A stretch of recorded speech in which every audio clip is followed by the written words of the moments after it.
Perkenalkan, nama saya Chandra Laksana Pratama Putra dengan NIM 0536055497 dari Prodi Sistem Informasi UPPJJ Malang. Di video ini saya akan menjelaskan alur kerja saya dalam mengerjakan tugas 3 mata kuliah struktur data. Oke, kita akan mengerjakan dulu soal nomor 1. Jadi dalam soal nomor 1 kita disuruh untuk membuat program pencarian menggunakan algoritma DFS dalam bahasa Java. Dengan ketentuan, kita akan menggunakan graf dengan 7 node yang mewakili A1 sampai A7 dengan kita menentukan nilai sendiri dan juga relasi antar node-nya kita yang menentukan. Setelah kita buat grafnya, selanjutnya kita lakukan pencarian berdasarkan value tertentu dengan algoritma DFS. Setelah itu, saya akan menjelaskan alur kodenya gitu. Oke, pertama-tama kita akan siapkan dulu grafnya. Jadi graf yang saya punya itu seperti ini. Oke, setelah itu kita langsung aja ke Visual Studio Code. Dalam Visual Studio Code, kita akan siapkan dulu file ini. Saya akan siapkan dulu file ini. File nomor 1.java. Oke, setelah itu pastikan file ini di dalam folder src.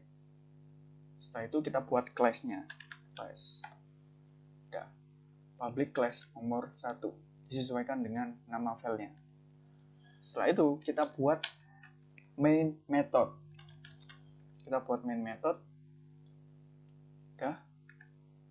Setelah kita buat main method, kita buat class di dalam class nomor 1, di mana class ini digunakan untuk membuat node dan juga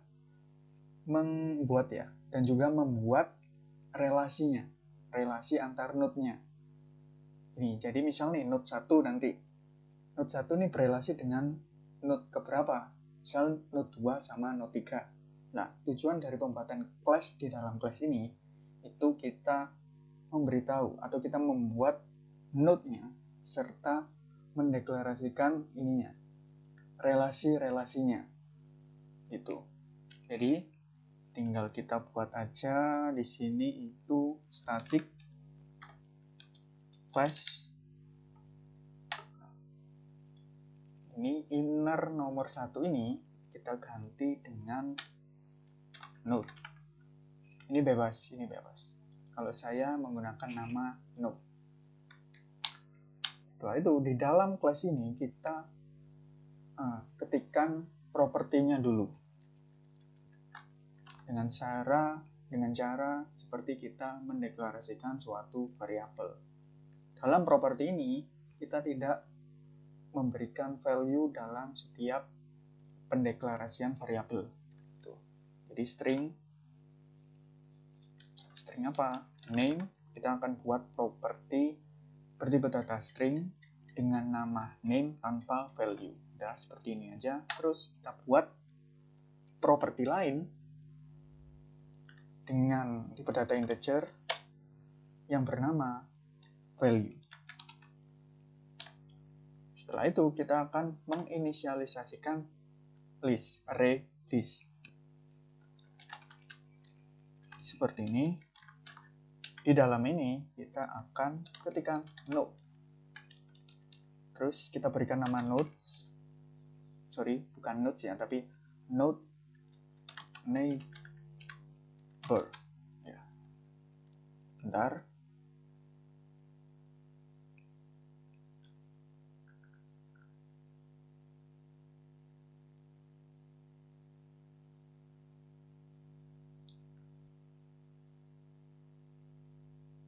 Oke, lanjut.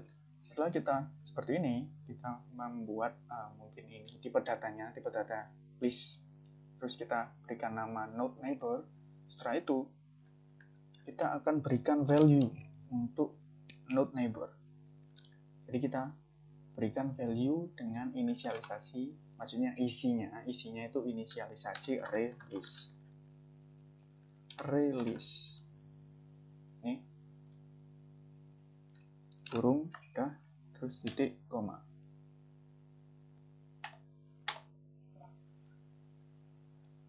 Ketika kita sudah membuat seperti ini akan otomatis import di sini. Kita ganti release di sini dengan tanda bintang. Jadi kita akan mengimport semua yang ada di Java util ini. Setelah itu kita balik ke dalam class node. Kita akan membuat constructor dengan cara mengetikkan node ini. Jangan lupa kurungnya. Terus di dalam kurung ini kita kopikan ini string name dan juga integer value. Udah. Di dalam constructor kita ketikkan this name sama dengan name. Kita copy ke bawah, kita ganti name ini value, ini juga kita ganti dengan value. Udah. Jadi intinya kita buat konstruktor ini ketika kita menginisialisasikan kelas ini, kita harus memberikan name dan value.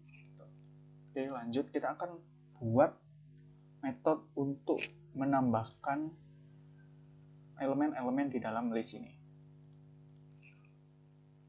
Ketikkan void add apa? Add neighbor, bukan neighborhood tapi add neighbor, tambahkan tetangga. Jadi apa sih maksudnya node neighbor, terus ini add neighbor? Jadi di dalam graph itu kan ada node. Nah, node neighbor itu node yang berelasi dengan node ini. Misal nih, kita punya node A1. Node A1 itu berelasi dengan node A2 sama A3. Jadi neighbor dari node A1 itu A2 sama A3 gitu. Oke, di dalam metode add neighbor kita berikan argumen. Kita berikan argumen dulu. Argumennya node. Jadi kita akan mengirimkan node-nya di sini. Nanti kita tambahkan di sini. Node neighbor .add. Kita mau menambahkan apa? Menambahkan node-nya. Gitu, tetangganya. Oke, udah. Ketika udah seperti ini, selanjutnya kita akan mendeklarasikan dan juga menginisialisasikan node-node-nya dari node A1 sampai node A7. Caranya adalah seperti ini. Node berapa tadi? A1 ya. A1 sama dengan new. Kita inisialisasikan new node. Nah, ini. Di sini kita masukkan string A1 dengan value 1. Ini. Kita copy menjadi 6 ke bawah. 5. Oke. Kita ganti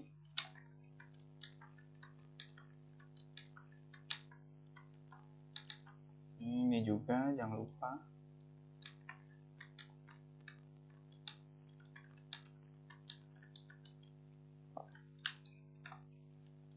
Ini juga.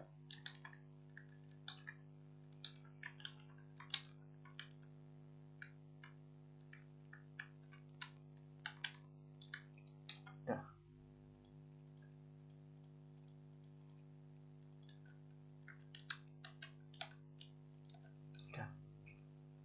Setelah itu kita akan buat ininya, tetangganya dari setiap node-nya.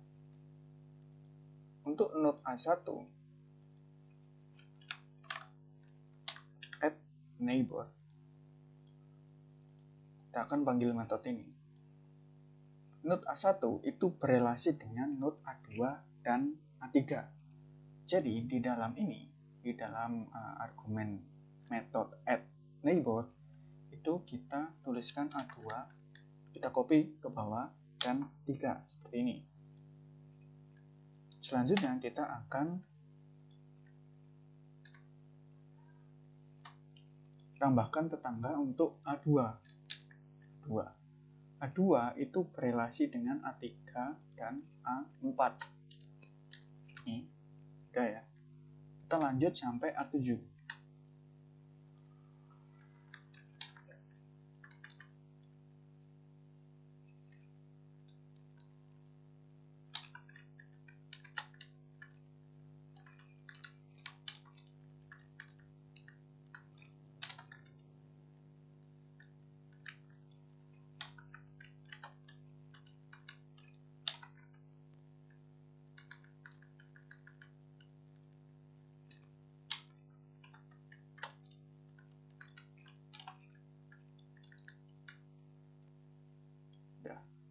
Untuk A7, karena dia tidak memiliki relasi dengan node manapun, maka kita tidak usah menambahkan tetangganya lah. Soalnya A7 ini tidak berelasi dengan node manapun. Oke, ketika sudah seperti ini, hal yang selanjutnya kita buat adalah nilai yang akan kita cari. Oke, saya jelaskan dulu. Di sini kita sudah membuat node-node-nya nih. Dalam sebuah graph itu kita sudah buat node-node-nya. Di kode ini itu kita buat relasi antar node-nya. Selanjutnya kita akan tentukan nilai yang akan kita cari berdasarkan value-value di sini.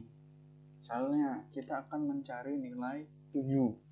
Jadi kita akan deklarasikan variabel integer dengan nama mungkin target dengan value berapa? 7. Oke. Dan nih udah seperti ini. Setelah itu kita akan buat buat metode. Nah, buat metode di sini untuk melakukan DFS-nya. Dengan cara seperti apa? Ini kalian tulis aja private. Misalnya saya mau metode ini itu hanya bisa diakses di dalam kelas ini, kelas nomor 1. Private static. Nah, kita ingin metode ini mengembalikan nilai boolean. Boolean seperti ini dengan nama metodenya apa? DFS. Argumennya nanti kita tentukan. Ya.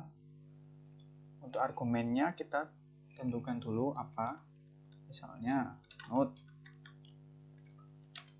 Karena node kita akan intinya metode ini itu akan menerima node, nanti akan ditampung di car node.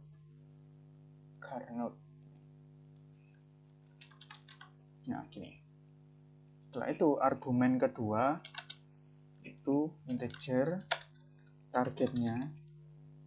Metode ini menerima targetnya. Dan metode ini yang terakhir itu menerima set ini dengan string, tipe datanya string dengan nama visitor.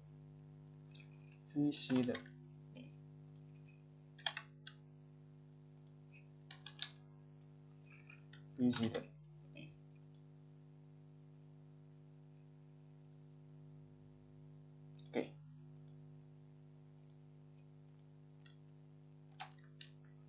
Jadi maksudnya apa sih set string visitor? Jadi kita nanti mau mengirimkan, bisa dibilang semacam array lah, nanti kita kirimkan ke sini, di mana array tersebut atau mungkin kata lainnya koleksi itu berisi node-node yang sudah kita jelajahi gitu.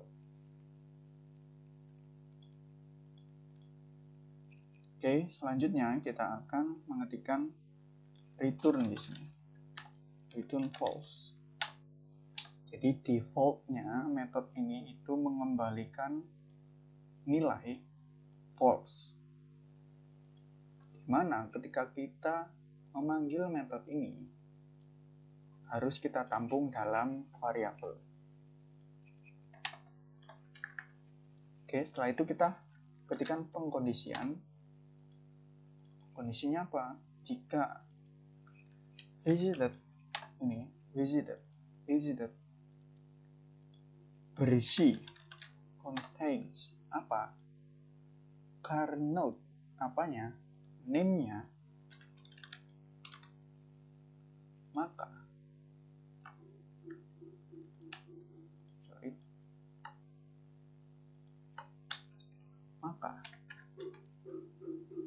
dia mereturn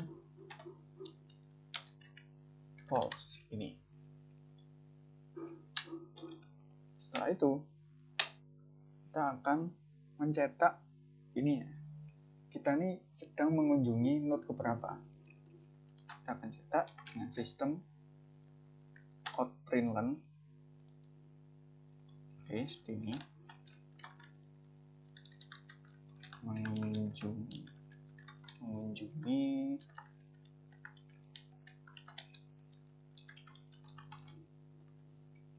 ini current node name-nya plus dengan nilai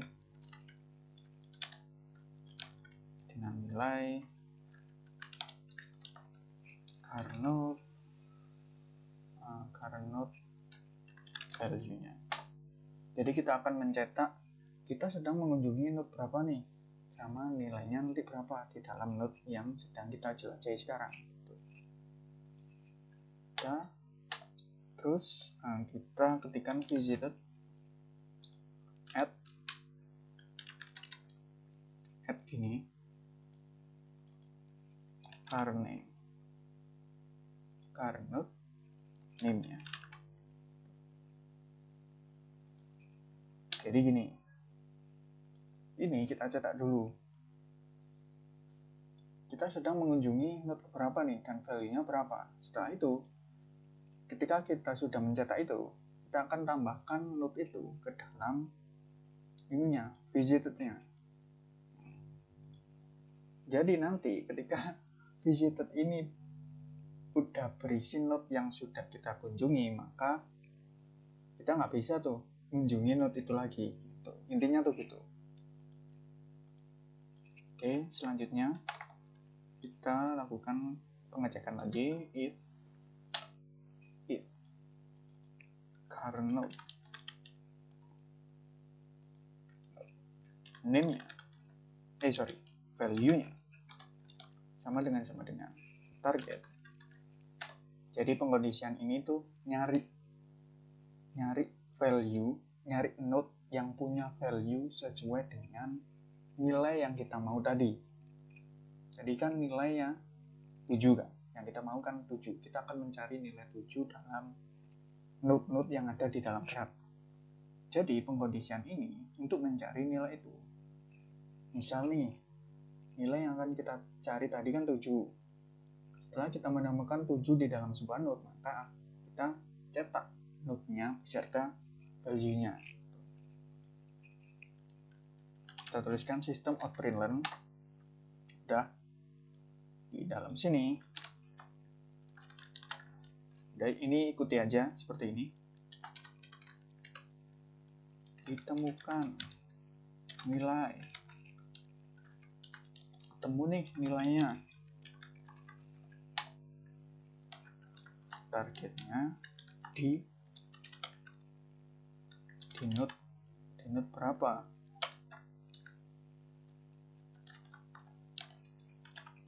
Current node name-nya.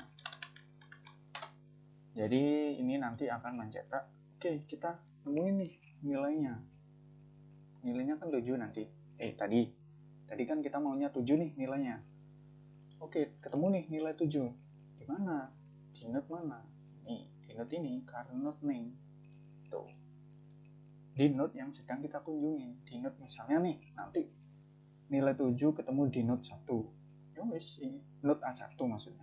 Node A1. Ya wis, di sini nanti ditemukan nilai 7 di node A1 gitu. Selanjutnya kita akan melakukan ulangan for gini aja. Nah, gini for each. Kita pakai for each ini node. Ini node. Ini kita current node nodes. Nah, gini di dalam ini kita lakukan pengecekan. Bentar. If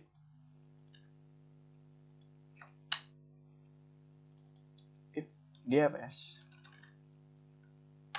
ini current node ini kita ganti dengan node ini target visited dan mereturn ini return to. Nah, intinya ini tuh for ini untuk ini ya, mengulangi ininya lah, yang pada akhirnya nanti itu ketemu nilainya itu ada di mana, di node mana gitu. Ini current nodes bukan nodes tapi current node. Bentar ini salah nih. Current node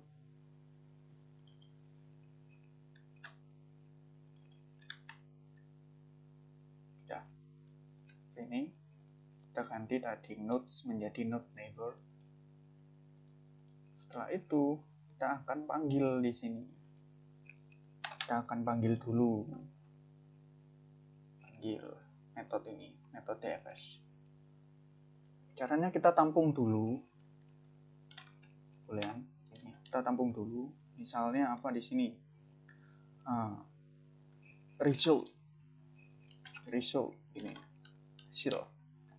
Kita panggil metodenya DFS ini. Jangan lupa titik koma. Ini A7 kita ganti A1, kita mulai dari A1 untuk pencariannya, targetnya. Terus di sini visitednya kita isikan dengan ini, isikan dengan new hash set ini. Nah, ini. Jadi kita akan kirimkan satu target sama new asset, inisialisasi headset ya. Jadi tujuan saya membuat metode ini, metode dengan return boolean, itu agar bisa dicek nantinya di sini jika apa? Jika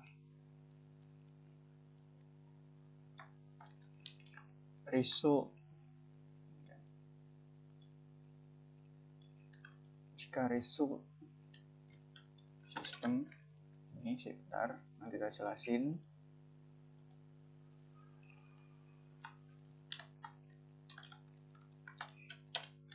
Nilai target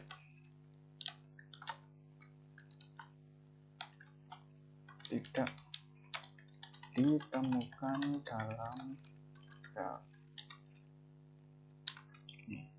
Jadi pengecekan ini itu nanti misal nih nilai yang kita cari itu nggak ketemu, nah muncullah ini mencetak ini, nggak ketemu nilai yang kamu cari itu nggak ketemu di dalam sebuah graf ini tuh. Nah seperti ini kita udah kirim gini.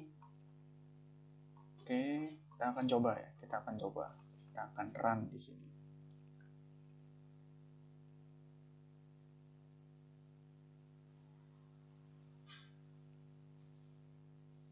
Bentar.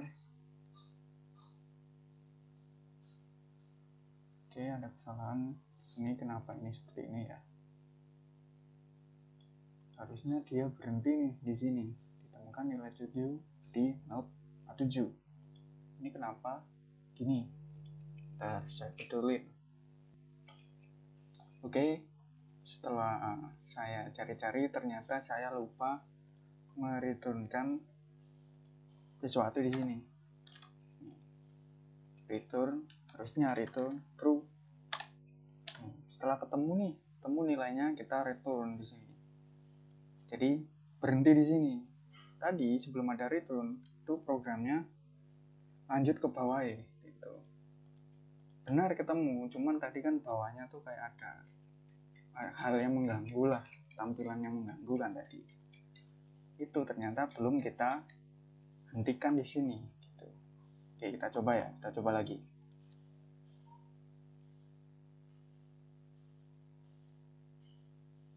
Oke, yap, udah ya. Udah. Kita akan mencari 7. Ditemukan nih nilai 7 di Note A7. Oke, untuk soal nomor 1 itu sudah terjawab.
Oke, itu saja yang bisa saya sampaikan. Kalau memang ada alur saya yang kurang jelas, Bapak atau Ibu dosen atau mungkin kawan-kawan mahasiswa lain bisa mengkoreksi jawaban saya atau alur saya. Terima kasih.